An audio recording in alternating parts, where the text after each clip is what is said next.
PlayStation. Long regarded as the Greg Brady in the Brady Bunch family of gaming consoles, PlayStation has always represented power, aesthetics, maturity, and all with a sense of edgy mischievousness that appeals to us millennials. I don't think it's controversial to say that the PlayStation 4 has dominated this current generation console war. PlayStation has outsold its competition by a great deal, while Xbox struggles through what I can only describe as technological puberty, and while Nintendo just blissfully eats paste in the corner. However, this past week has been a bit of an awkward stumble for the PlayStation brand. A number of major announcements have allowed PlayStation to dominate the gaming headlines for this past week, but not without a fair amount of criticism. Now, everyone who knows me knows I'm a longtime PlayStation fanboy, so I'd like to address some of the stories that have come out this week in defense of PlayStation.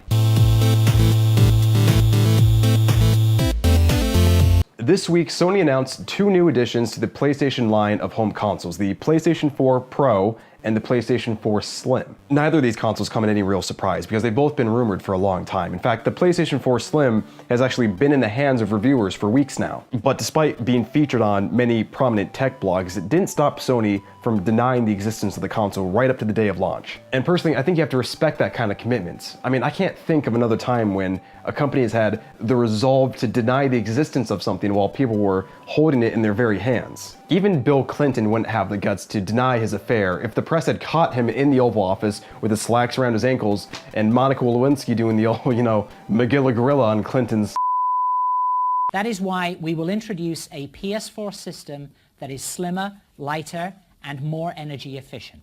Okay, we get it. The PlayStation 4 Slim is just a regular PlayStation 4, but slimmer. Let's get to the good stuff. Tell me more about this PlayStation 4 Pro.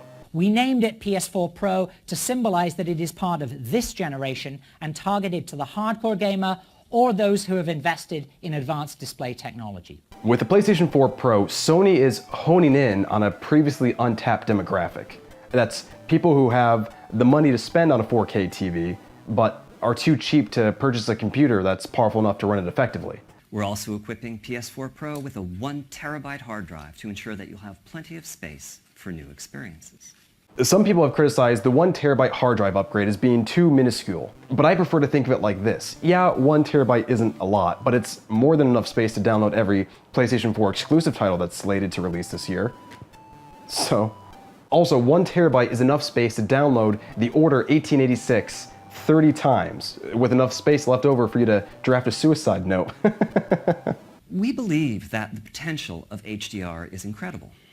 But you don't need a 4K TV or an HDR TV to experience the benefits of PS4 Pro. The game knows what sort of display the console is hooked up to, and consequently developers are free to tailor the experience to best fit the type of TV being used. Now, what Dana Carvey here is saying is that you don't need a 4K TV in order to see the benefits of the PlayStation 4 Pro. The PlayStation 4 will upgrade the graphic fidelity of your games even on a 1080p TV. And it'll do so with your existing library, meaning that you don't have to repurchase the game to see those benefits, which is a good thing because I feel like I've purchased Destiny like 3 times already. So the fact of the matter is that the video game industry is ever changing and the demand on consoles is rapidly growing. So if Sony stands any chance of remaining relevant, it's necessary that they roll out updates like this. And all in all, I feel like Sony is handling this refresh about as well as it could probably be handled. Now, if I could offer a point of advice to Sony, it would be as such. If you really want to move people towards your new hardware, then I think you gotta take a page out of Microsoft's book and make people feel inadequate for using the old hardware.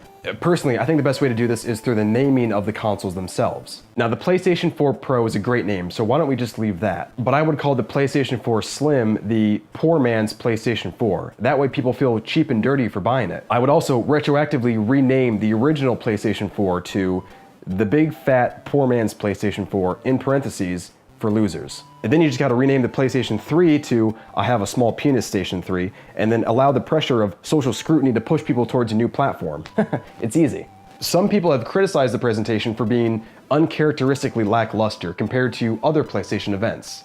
And when you consider that they chose to hold the event the same day that Apple announced the iPhone 7, I mean, it almost seems like they were trying to slip these consoles into market without anybody even noticing. But I mean, really what we're seeing here is a more sleek and streamlined PlayStation. I mean, they've cut out all the unnecessary fat that goes into a presentation like lighting effects, charisma, and clapping.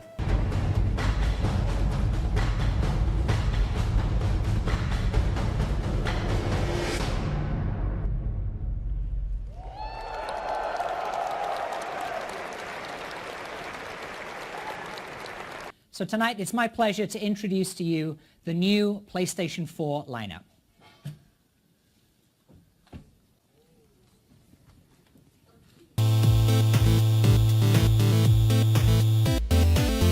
The long-awaited Team Ico title, The Last Guardian, has been delayed again.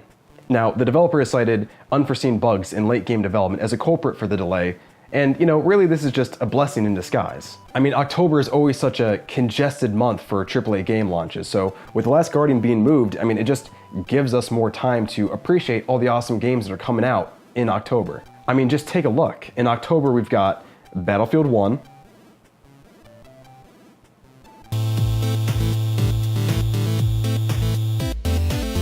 in other news this week, Bethesda reported that mods for Fallout 4 and Skyrim will not be coming to the PlayStation 4 due to disagreements with Sony. Wait, what? You're telling me Xbox is getting the mods, but the PlayStation 4 isn't? So that's it then, no mods? No My Little Pony? No Thomas the Tank Engine? No high definition horse genitalia?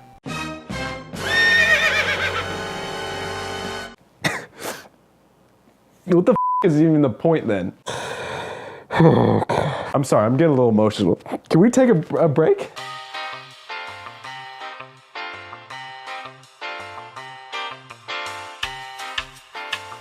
Can't believe this bullshit. Okay, you know what? Maybe I was wrong about Sony. Apparently they're just about that bottom line. Even if it means screwing over the customer. What about the experience, Sony, huh? What about the artistry? I will not stand for this.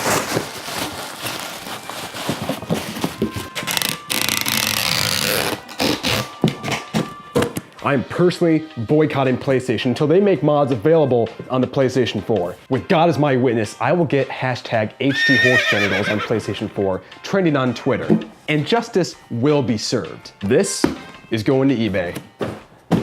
In the meantime, the ball's in your court, Sony. Or should I say, the balls are in your court. It's stupid.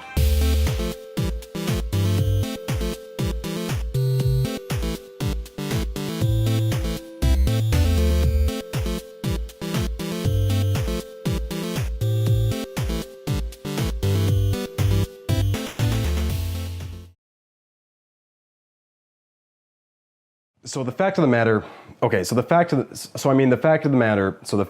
Jesus Christ. So the fact of the matter is that